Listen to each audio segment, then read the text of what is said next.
Hey, Colt, Ohio Stable Garage.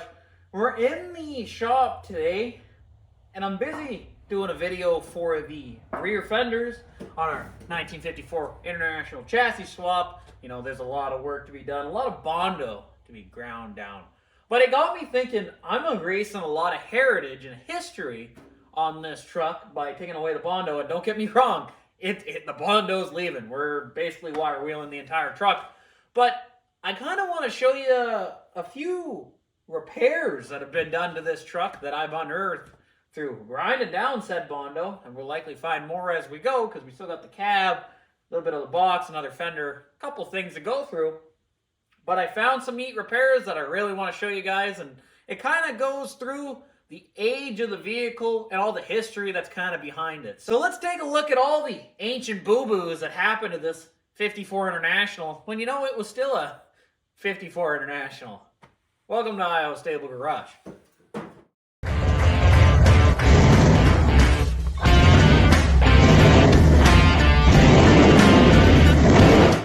You got to keep in mind, fellas, is back when this truck was made, and you know, pretty much up until the early 2000s, that little welder machine right there, my flux core, didn't even exist for household use. It was for industrial use only. They were expensive back then. Same as your MIGs, all that stuff. So you had stick, and then you also had braze. You had basically oxy-acetylene welding, brazen almost. There's a lot of that through this truck. You had lead solder instead of just Bondo. And this truck, the front end, all that, it shows history on everywhere you look. So let's take a deeper dive. So all this stuff right here is old Bondo that I ground down. It's basically just Bondo right here. I'm guessing this is likely mid-80s, maybe early 90s, that they just Bondoed over everything. You know, if you saw a rust like that, a little bit of porosity, they just Bondoed over the entire thing. But take a look at this. This right here is an old repair down on the basically the bottom corner of this fender. And there's a couple more like this all over the truck. But you see that color there compared to the steel? It's like almost like a goldish. That right there, fellas, is bronze filler. You see that? So this right here was filled all in with bronze.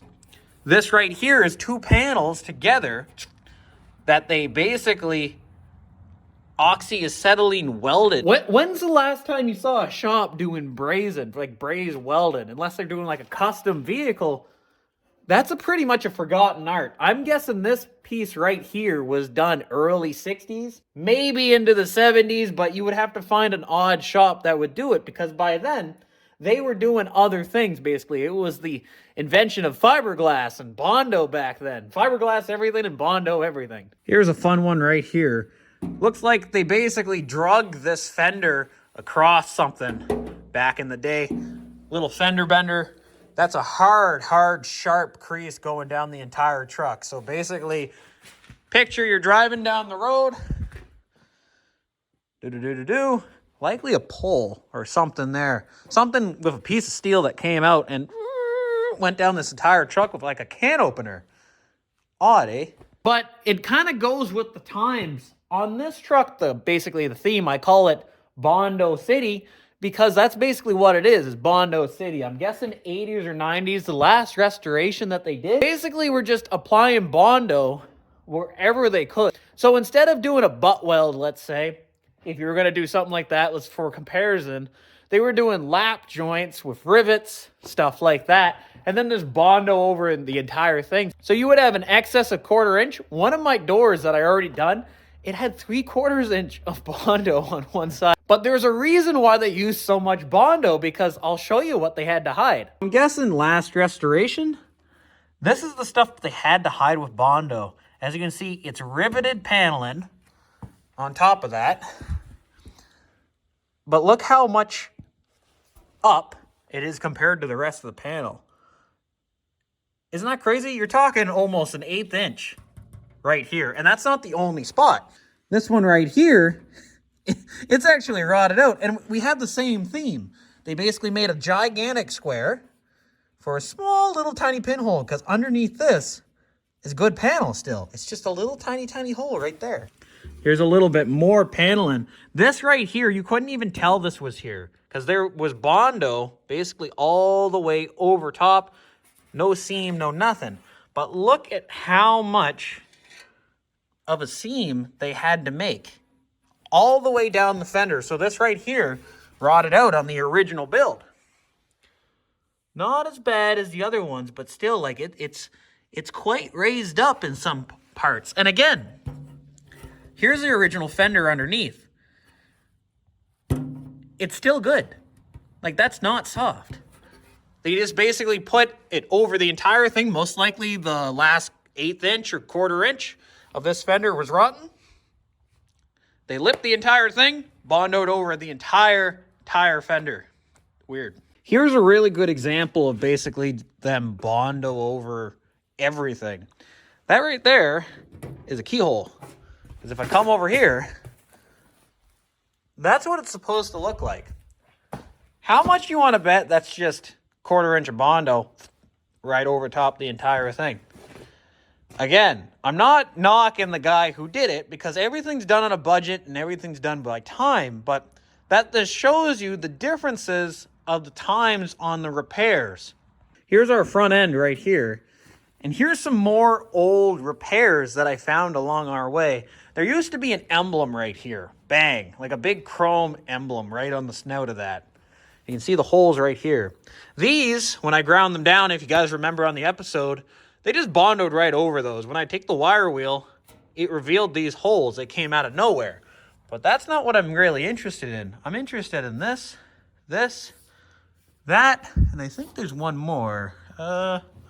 Yeah, right there.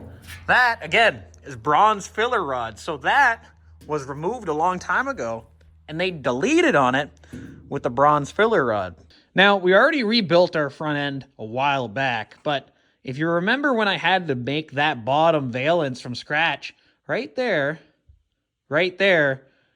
they basically fiberglassed the entire thing. It's almost like this wasn't an accident, and the only thing that they managed to salvage was the grill, and the grill only up to there. If you guys remember, everything else on this is custom. Headlight bezels, holes, sides, all that stuff.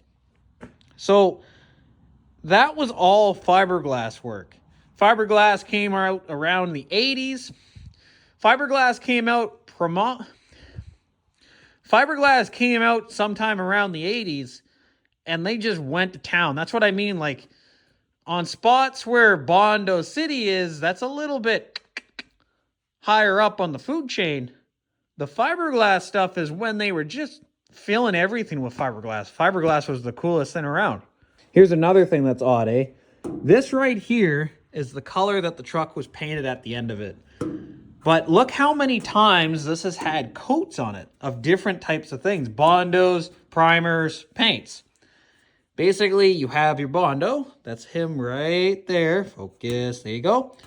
Primer, skim coat. You had this whole truck was orange at one point. Pretty wild. And then from orange, there was another coat of primer on top, then more Bondo, then the final shade of blue.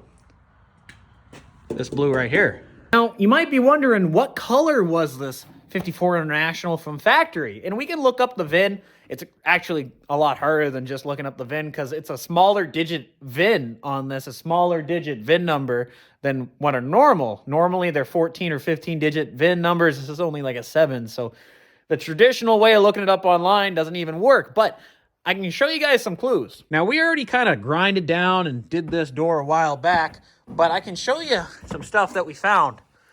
This right in here has never had Bondo on it, never had primer on it, nothing of the sort like that. And see at this paint right here, it's super flaky. This is embedded right there. That right there, fellas, is the original color to the entire truck. That baby blue right there. And it's an ongoing theme. Here it is right here. Again, the baby blue. It's shining through.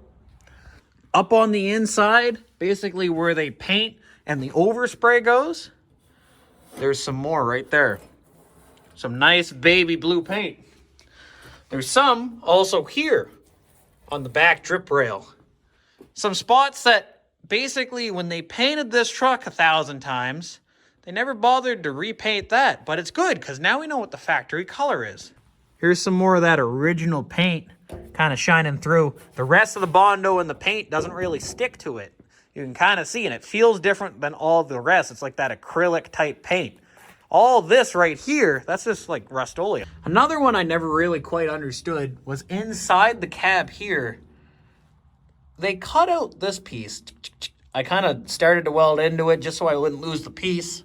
And then I'll come back to it some other time. But as you can see, they cut across this entire thing to get out, I don't know, an interior trim piece, a seat belt maybe. I don't think it's a seat belt.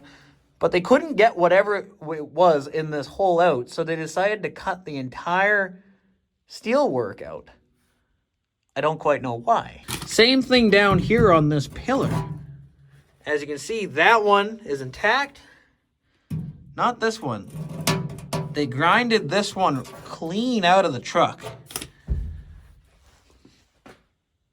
Again, likely something was there that they wanted. They just cut it out, kept going on their way. In the grand scheme of repairs, there's been a lot of different ones on this truck. For us, prominently, it's all welded. So like here, that's all seam welded. That's all welded with our flux cord. That's welded there, welded there, welded there. Basically chasing lines. That's us doing welded. Welded down here, welded there, welded there. Everything's welded. Box, all welded, all handmade. Same as over here. All handmade, all welded, one machine basically. But with every single thing you do to something that's old, you're changing how it was. It's no longer historically accurate. And I'm not the first guy to put his hands on this truck, and who knows, I might not even be the last. Hopefully it sticks around for quite a while. But it's kind of cool, right? There's a lot of history. As you build something, you can almost think of all the other gentlemen or fellas that were working on this back in the day. And you can kind of picture maybe it was a dad and his son working on weekends. Maybe it was a guy polishing up his rims and he ran into another car, got a fender bender. There's a lot of history left on the table. And in this case, buried in Bondo. It's neat because it tells a story, and you can't really get that from a lot of new things nowadays. I hope you guys enjoyed this video, and I'll catch you guys in the next one real soon on this International, on that fender, I guess. That's kind of what I'm working on right now. See you later.